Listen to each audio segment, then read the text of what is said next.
Auniche auni yantuma hayo bismillah Demes TV sanfɛ foli ani tanuban kanubagana lamɛnbagaw bɛɛ lajɛlen Mali kɔnɔ ani Mali kɔ kan bi juma December kalo tile 26 san 2025 aw ka don kibaru n'o wagati selen foli kɔfɛ kunnafoniba minnu b'a bolo k'olu da kulo kan olu dɔw bɛ tali kɛ tarata tɛmɛnen December kalo tile 27 san 2025 kan ka jamana fintigilakaw ye opération belebele dɔ yɛrɛ kɔni kɛ Nara région yɛrɛ kɔnɔna na opération minnu yɛrɛ kɔni kɛra sababu ye ni ka Bamakɔle maaw daga sigiyɔrɔ dɔw yɛrɛ ci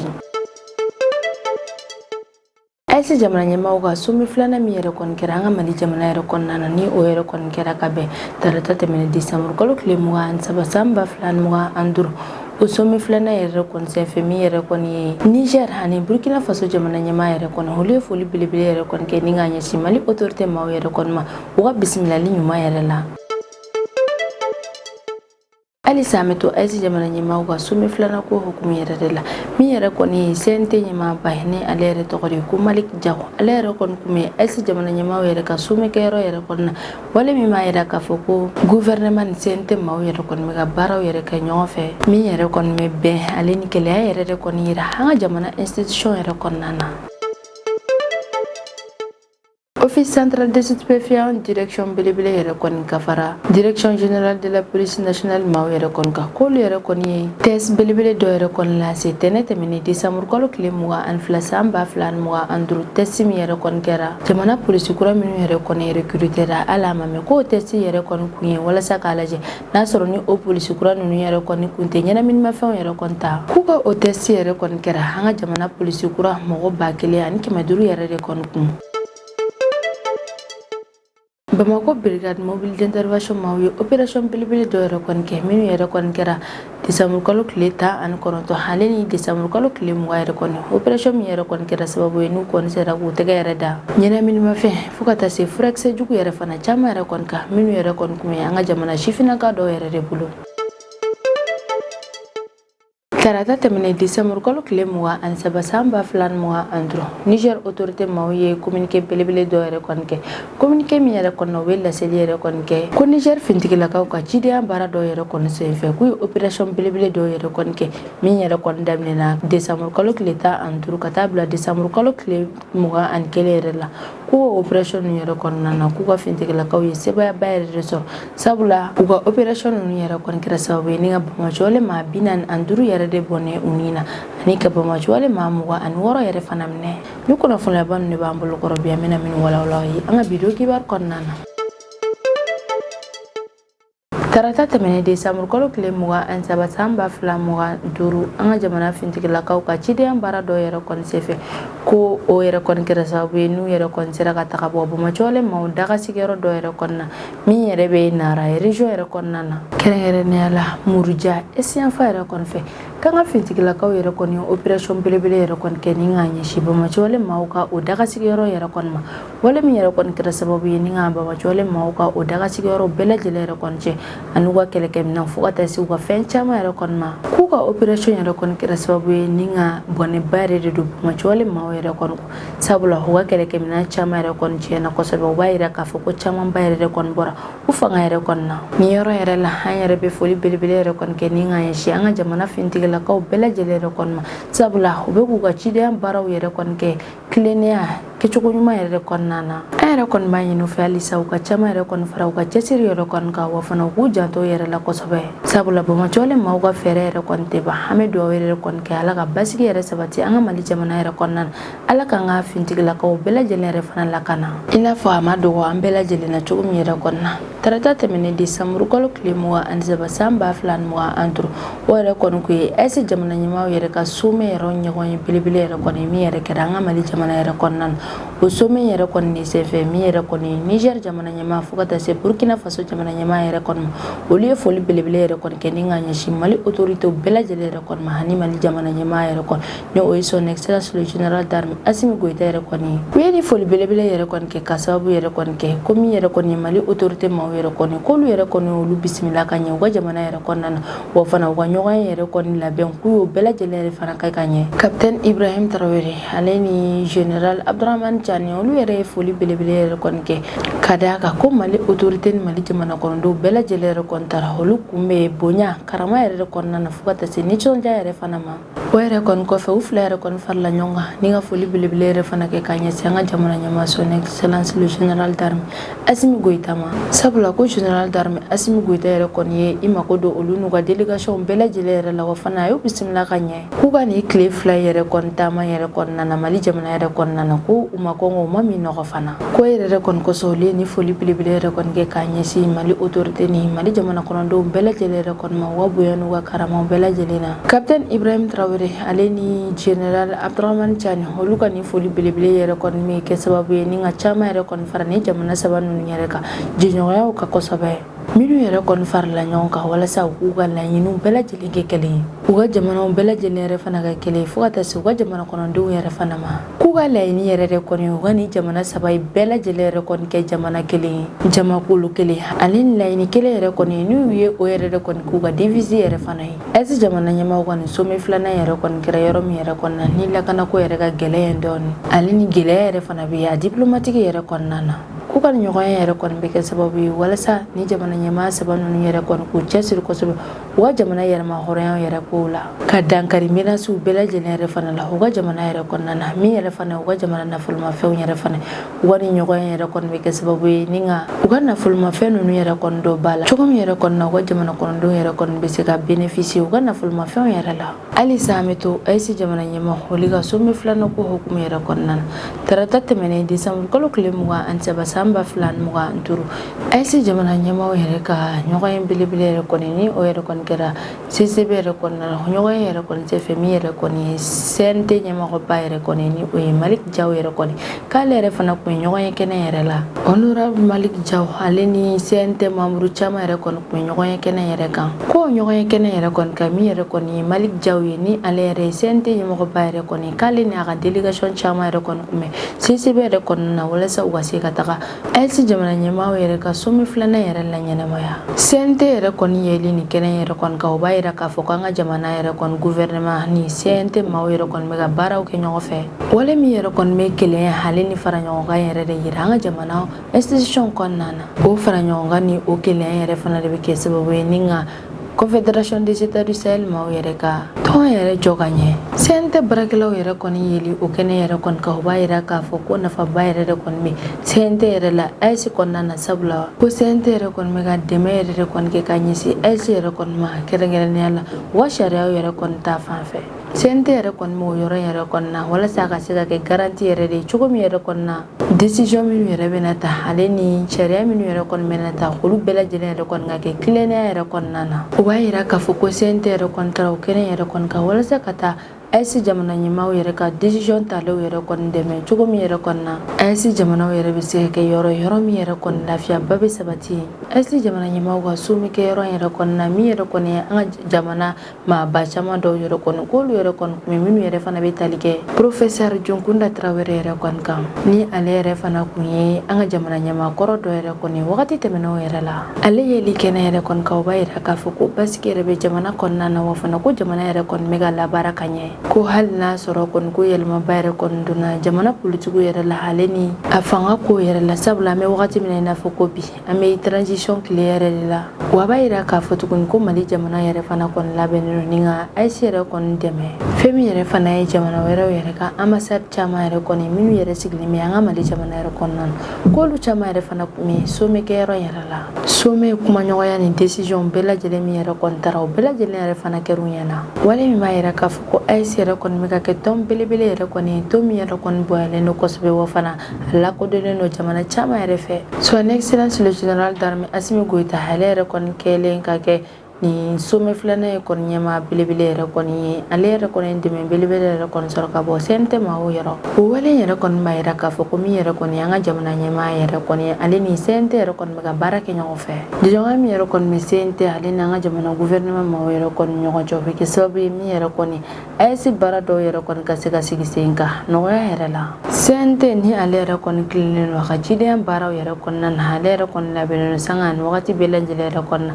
ni ka dɛmɛ yɛrɛ kondo kanyisi ayisi jamana yɛrɛ kɔnɔna cogo min yɛrɛ kɔnɔna ayisi jamana wala ni yɛrɛ kɔni bɛ se ka sabati ni soma belebele min yɛrɛ kɔni kɛra an ka Mali jamana yɛrɛ kɔnɔna o ye tamasiyɛ belebele yɛrɛ kɔni min ma yɛrɛ k'a fɔ k'an ka Mali jamana yɛrɛ ye jamana kelen ni yɔrɔ min yɛrɛ kɔnɔna ni a baarakɛlaw bɛɛ lajɛlen yɛrɛ kɔni bɛ ka fara ɲɔgɔn kan ni ka kɛ kelen cogo min yɛrɛ kɔnɔna ni a jamana institution bɛɛ lajɛlen yɛrɛ kɔni bɛ fara ɲɔgɔn kan ni ka kɛ kelen k'u ka baaraw bɛɛ lajɛlen kɛ ɲɔgɔn fɛ cogo min yɛrɛ kɔnɔna lakana ani basigi yɛrɛ bɛ se ka sabati jamana kɔnɔna na office central de stupéfiants maaw ka direction ka fara direction générale de la police nationale maaw yɛrɛ kɔni kan olu yɛrɛ kɔni test belebele dɔ yɛrɛ kɔni lancement yɛrɛ kɔni kɛ tɛnɛ tɛmɛnen décembre kalo tile 22 san 2025 an ka jamana fantan naani bɛɛ lajɛlen yɛrɛ kɔnɔna o ye o test ninnu yɛrɛ kɔni kɛ walasa k'an ka jamana polisi kuraw dɔw yɛrɛ kɔni test n'a sɔrɔ ni u kɔni kun tɛ ɲɛnaminimafɛnw yɛrɛ kɔni min wagati tɛmɛnenw yɛrɛ kɔnɔna na o test kura yɛrɛ kɔni kɛra polisi kura maa 1500 yɛrɛ de kɔnɔna office central de stupéfiants maaw yɛrɛ ka kɔrɔfɔ la olu y'a yira k'a fɔ k'u ye nin test yɛrɛ kɔni kɛ san 2025 candidat kura dɔw yɛrɛ kɔnɔna minnu yɛrɛ kɔni donna police nationale yɛrɛ la k'u y'u ka nin opération ninnu yɛrɛ kɔni kɛ walasa ka sɛgɛsɛgɛli yɛrɛ kɔni kɛ k'a lajɛ n'a sɔrɔ ni polisi kura minnu yɛrɛ kɔni recruter la n'a sɔrɔ